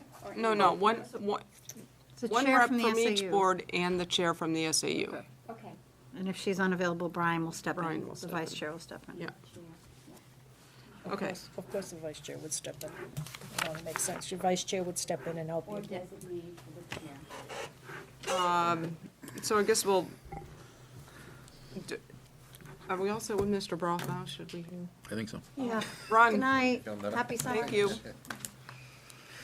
Okay, Just a consensus of the board, right, no motion? for what? Is that for what we just Consensus. all agreed to? So Yes, it was just a consensus, yeah. Okay. Okay. Let's see here. I guess we'll go back to auditor's report. Mr. Dowd just distributed the auditor's report. I don't think it was in time for the agenda packet. I don't know if you want to speak to it at all. Mr. Hot Dowd? off the press, Dr. Farah. Hot off the press. You also have a copy of the management letter accompanying that audit report, which I distributed just behind the audit report itself. That's it's a letter, but they're on Podzik Sanderson's letterhead. And I will go through that letter briefly.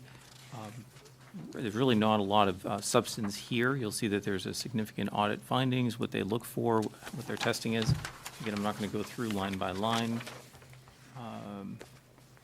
There's really not a lot, and I'm happy to discuss any points you may have. There's not a lot here, with the exception of, on page 2, almost bottom, probably about 2/3 of the way down, school administrative units policies, which I found key that you switched to policies before discussing the audit report. Well played.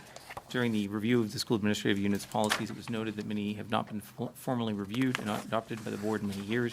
We recommend the school administrative unit board review their policies as a regular basis, on a regular basis, with the goal of each policy being reviewed at least once over a 3-year period. As these policies are reviewed, consideration of compliance with state statutes as well as many of the current needs of the school administrative unit.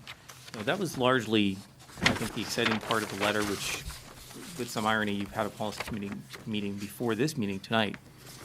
And I think that's just about all the substance in that letter. Getting to the audit report itself, again, to refresh your memory, there are 4 main categories: management discussion analysis, basic financial statements, and required supplemental information, as well as individual fund schedules. The independent auditor's report is found on page 1. The opinion, in their opinion, the financial statements referred to above present fairly in all material respects the respective financial position of the governmental activities in the major fund as of June 30, 2018, et cetera, et cetera. Favorable opinion from our audit firm. Moving on to our management discussion and analysis, which was put together by my office. You'll note, and I'll just point out a couple of the highlights and talk a little bit about our OPEB. Under financial highlights, which is on page 4, total governmental funds were under budget by $71,974, due in large part to favorable insurance costs, favorable legal expenditures, and favorable variances in employee benefits expenses when compared to budget. Savings in other employee benefits lines reflect an anticipated cost savings and other cost savings measures. Revenue is in line with budget. The next comment on page 5 speaks to a restatement of the financials for a couple different reasons relating to valuations on other post-employment benefit liabilities provided by New Hampshire Retirement System, as well as our own as well. You'll note under the governmental activities, our financial position, the net position or deficit, has actually improved substantially. Gone from a deficit of $1,265,037 to a net position now of only $920,642. A reminder that a lot of that, or most of that, a significant majority of that, simply has to do with those long-term benefits that are reflected in these financial statements. Nothing to worry about right now, this year, that sort of thing. When we did our revaluation for our own, with our own actuary for our own post-employment benefits retirement liabilities, it came out favorable by several $100,000, which has contributed substantially to that net position being more favorable, being corrected. So I wanted to explain a little bit about what that is.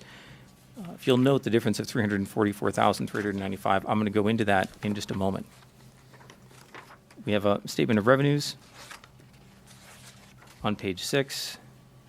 Page 7 discusses the statement of expenditures. You'll note that throughout this report, this is not what we're typically used to seeing for SAU budgetary purposes.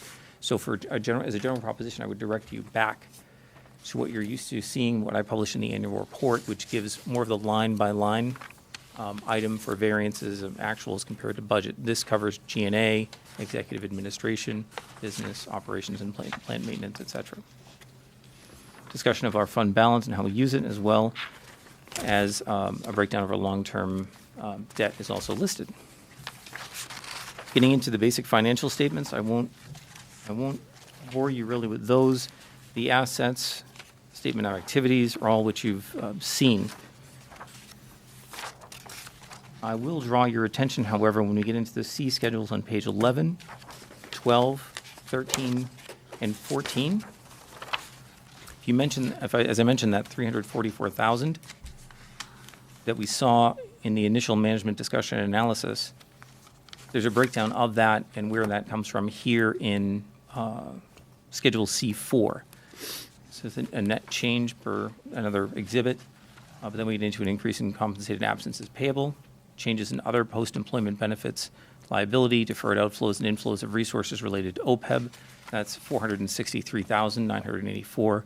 Increase in net pension liability, deferred outflows, inflows, et cetera, 110,000 deficit. So you'll see that 344,000, just where that comes from.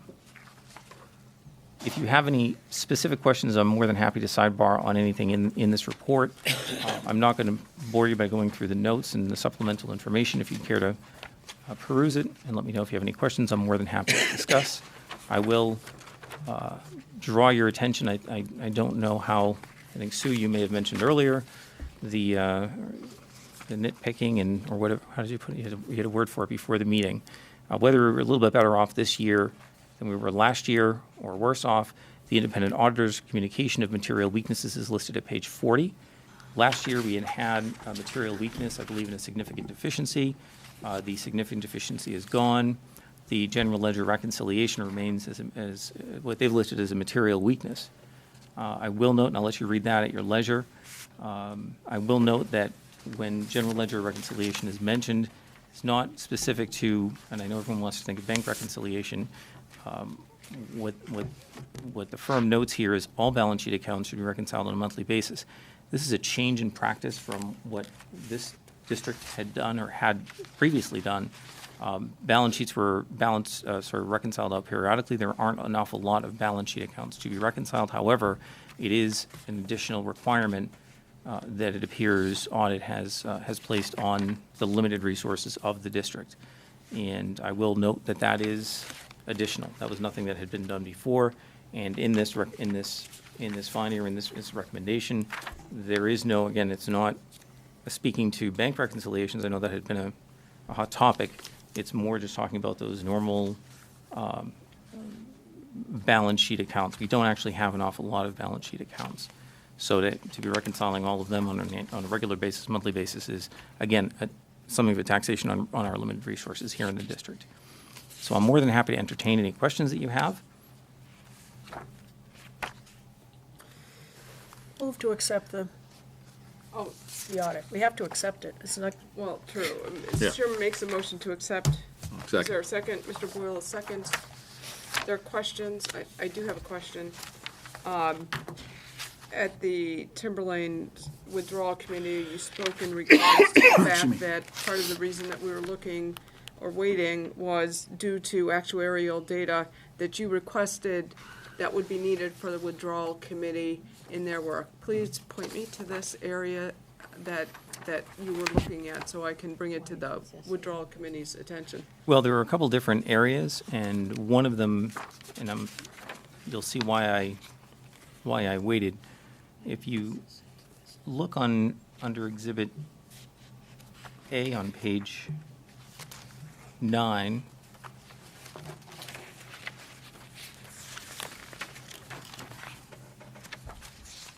you'll see that there are some liabilities listed there. And they're not listed very clearly. They're listed as deferred outflows of resources, deferred inflows of resources, really. Essentially, if you see that there's a net position unrestricted fund balance of $920,642, that really is the number that would need to be looked at, and the liabilities underlying that. So with respect to what that's going to look like next year, I can have our actuaries put those numbers together to see whatever year you think it is, that you would be looking to put a report together for the withdrawal committee. I can have those matched up, but really it's that deficit that would need to be addressed or dealt with. As I mentioned, however, that deficit is much more favorable than it was in years previous. So it's $300,000 more favorable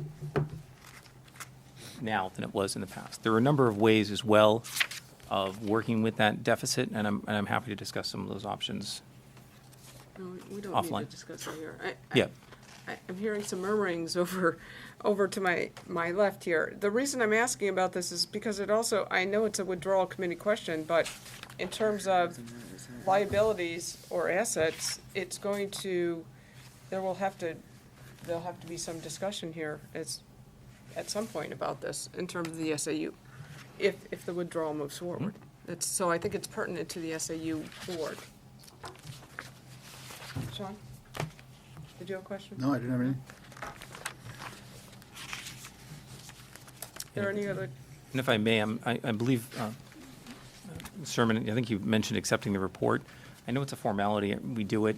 I don't know that it's required, but there is something to it. If you didn't accept the report tonight, and someone submitted a right to know request tomorrow, and I was in possession, or someone in this office was in possession of the report, we produce it, whether it was accepted or not.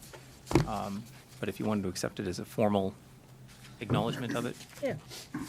I'm not, and if you would disagree with me, Kim, I'd love to have that. Oh, no, I don't disagree. I think by RSA, it's required that the board It accept the says audit. accept, so, Right? I whether think you that's in accept. the municipal just a side, where term. there's not a public firm involved. We do have a public firm involved, Okay, so, but it's a nice practice to acknowledge it. right. Okay, is there any other questions on the audit? Sheila? No, I was wondering, did somebody second our motion? Yeah, Brian seconded. So- Okay, all in favor of accepting the 2018 audit? 12-0. Sorry, I think the next item on the agenda is the assistant treasurer update, which we have no other applications for the assistant treasurer. I know we just appointed an assistant treasurer for Timberlane. Would that person maybe be interested? Could we reach out to her? Or the treasurer. we Or the appoint. treasurer? We just, Yeah, you can ask. if you could ask those two people, maybe one of those would be One of- interested. Yeah, it's just a backup to the backup. Okay, so moving on. Last item on the agenda is the part-time bookkeeper. There was a discussion about adding a new position to the SAU office staff to assist the business department. Madam Chair, if I could Yeah. interject for a second? Just going back to the previous one about the assistant treasurer update.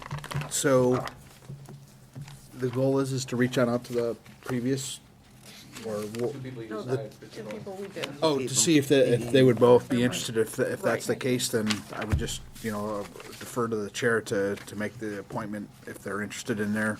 Because it is a nice, clean cutoff where the fiscal year ends and the books would start with the next one, and just having that flow in there would nice, and with us meeting again and confirming it, it would be something like that, just to delegate that to the chair. So with that, if you make a motion to that, then I can use that. Appointment of the board, so you might have to make a motion to authorize. Right. the Right. captain. So I'd like to make a motion to authorize the chair to appoint the treasurer and assistant treasurer for the SAU. No, wouldn't it just already be have the assistant. assistant? Oh, just the assistant? Oh, I'm sorry. And just, before somebody seconds that, I just want to bring Hampstead up to speed on this. Timberlane just appointed a treasurer and an assistant treasurer. The treasurer is actually now the Danville's treasurer, and the assistant treasurer is from Atkinson. So we have had this posted for a long time for the assistant SAU, so what we're looking to do is reach out to those two people that we just appointed. Why Sean's making this motion to have me do it as the chair would be, if one of them accepts, we could get them on board for the beginning of the fiscal year, which makes it a lot easier for the treasurer. But, is there any thoughts? We're just trying to get somebody in place. I'll second Sean's motion. Okay. Ms. Savage seconds Sean's motion. Everybody clear on the motion? All in favor? All opposed? 12-0. Okay. Moving down to part-time bookkeeper. So,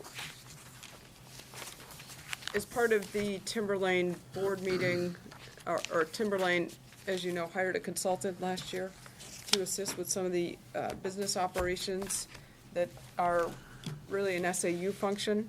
So this came up at our board about hiring a part-time bookkeeper. It was felt that it should come to the SAU board since it's an SAU operation. We did have a job description for part-time bookkeeper. It seemed to be a little bit, Mr. Dow, correct me if I'm wrong, there was quite a lot of discussion as to whether we're looking for a part-time bookkeeper or part-time accountant, which I think those are two different sorts of people. And I did go back to, we did get some insight from Mr. Colby, who was a consultant that we used for the Timberlane board to help assist. And when I read this, it appears to me that I think we're looking for more an accounting level as opposed to a bookkeeper level, based on Mr. Colby's assertion here. Is that correct? I just want to make sure we're advertising for the right person. And I think that's fair. You know, it is part-time bookkeeper. What was presented to the Timberlane board, because we had that discussion, is exactly what appears here. I think that we had discussed, for example, under special knowledge and skills 2, demonstrating computer and technological skills, particularly in Excel, would be higher up on the list. Knowledge of information systems and databases, particularly Infinite Visions, would be higher in the list in the ultimate job posting.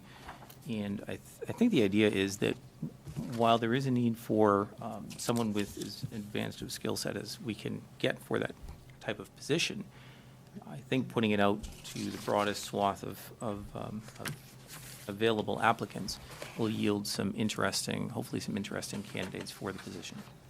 But it does require more accounting than your average bookkeeper would have.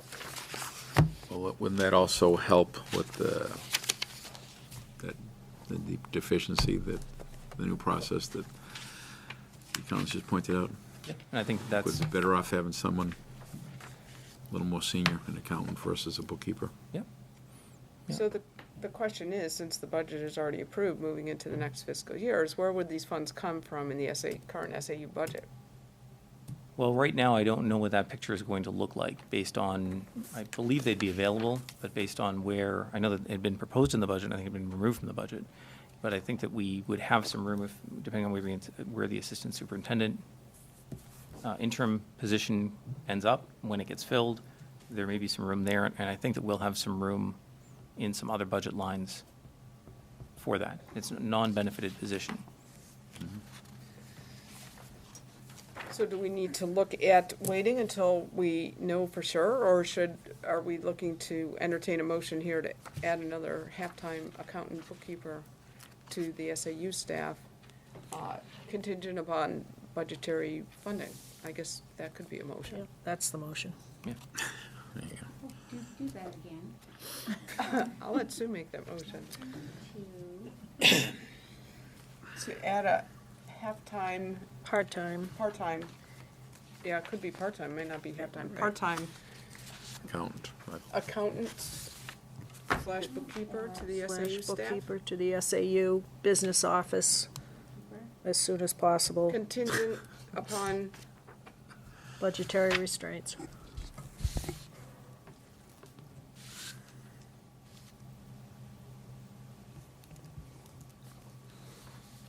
I'll second that.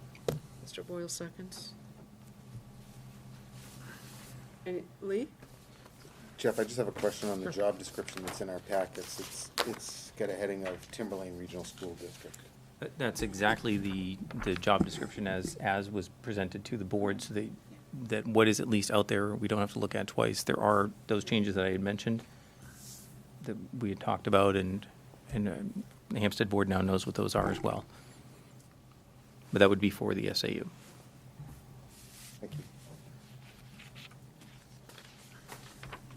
Would we also be changing the qualifications, though? I mean, I know you want to keep it really open, but my understanding was Mr. Colby suggested somebody with more accounting background. I mean, keeping it open is great. Yes, you might get some interesting candidates, as you stated, but then we might be getting candidates that just put us back into a bad situation because they're not familiar with that accounting. I think if you look at the performance responsibilities, what I would be inclined to do is match those to the qualifications above a little bit better. I can't hear him. Sorry. I would be inclined to take a look at the performance responsibilities and match those to those special knowledge or skills up above, and adjust that a little bit before sending it out. I guess my question, though, I think it goes back to what you're saying. And I don't know the field, would an accountant look at a part-time bookkeeper job and apply for it, or not? There are, I do believe, there would be always a possibility for certain situational candidates. So for someone who wanted certain hours, who was reentering the workforce, there could be certain people who may be attracted to that type of job. But I think, going on what you're saying, just by the word bookkeeper, an accountant might just look it straight over. Right. Whereas opposed to if we advertise it as a part-time accountant, Yep. See what we get. I mean, I would be. it's not a. Well, the same thing is true, though, I think an accountant would expect to be paid more. But then if you're going on somebody like Jeff just said, that just might want to do a few hours, mother's hours, get some, get their foot in the door. I'd rather see us advertise it that way and see if we can get somebody with experience. And if we have to, and we go back out, then consider changing the qualifications a little bit. You want a Colby clone. Yeah, that would be paid only, That was, $20,000. right, that was. It was a deal. It was a deal, so It was a might deal. get somebody with his expert, maybe. Okay. So. You never know. Was there, You never know. there was a Never know. motion Let's on give the it a floor and a try. second? Yeah. Correct? So Yes, so do you want to clarify? The motion was to add a part-time accounting/bookkeeper to the business office contingent upon budget constraints, seconded by Mr. Boyle. Is that what we're looking for? Is everybody okay? Could we advertise for a part-time accountant and then see who we draw in before we go? And if we don't, post it as a part-time bookkeeper? if that's the understanding behind the motion, I'm happy with that. Is everybody okay with Modify it? the motion? Just take out bookkeeper? Or- Yeah, why don't you just take out the word bookkeeper? Yes. Okay. Or how about part-time accountant, or bookkeeper? That gives you the flexibility to start with the accountant, we understand you do the accountant piece first. Okay. Perfect. Did we have a dollar amount that we, Yeah, we Well, it would put it- depend on what the budget, not to exceed, or, no, well, it's due to budget, it's based on what the budget can handle. That's incorporated in the motion, yeah, so it may force us to wait so that we can, okay. maybe. So people know, just so. Well, 'cause that you gives might us more have to time. wait because you gotta see how much you're spending on the assistant superintendent. When they're coming on board is gonna dictate how much money there is wiggle room in the salaries line. It shortens a year in that budget cycle too, by waiting, so there's a couple of variables. Yeah. Okay. Less than 40. All in favor of the motion? I actually had a question. Oh, sorry. Sorry, I thought we ran the question Cancel there. that vote. Yeah, sorry. Sorry. So just because I see Timberlane on all of it and in the job goal, is that striking that out as And well? put it all in Okay, just want to make SAS. sure that. Yes. Understood. Okay, thank you. Just to give a little history, it was Timberlane, and I'm not going backwards here, No, no, just want to I get give it. you some I get history, it. is that Timberlane had some issues in their audit, and we felt that there was a need to address them, so we hired a consultant up to $20,000 to try to address those within the Timberlane side of the house. But business operations is an SAU function, so, and actually there was disagreement amongst our board, me being one of them, that felt, yeah, Brian and I disagreed terribly on this, that I felt that this is an SAU function, so this position should come out of the SAU, not out of the Timberlane budget. So that's why we're here. No, I had seen that there was a vote a while ago that for a position like this was actually axed out of the budget. And so that's why I was curious if, No, wasn't for that- no, that that position. position that was axed out of the budget was for help with transportation and right-to-know requests. It was not for, it was I not. saw some meeting minute, when I came on board, I just did a lot of research over the last year, and I saw something about a bookkeeper that was taken out of a budget and voted on. in the minutes? Yes, I think it was about 6 or 8 months ago. So I was curious, again, not to bring up history, I was just Okay, curious well- if this is what this is actually saying. Actually, through the findings of audits, it makes more sense now, understanding it. So, got it. Thanks. Any other questions? Okay, I'll call the question. All in favor? 2, 3, 4, 5, 6, 7, 8, 9, 10, 11, 12. 12, 0. Thank you. Okay. That's it. Anything else to bring before the board? If I could? Yes. I know I quickly said, but I just wanted to thank you for managing all the time stuff for me and making it reasonable. It's very much appreciated, so thank you. I'm glad we could assist. We adjourning? Yes, we're adjourned, sorry.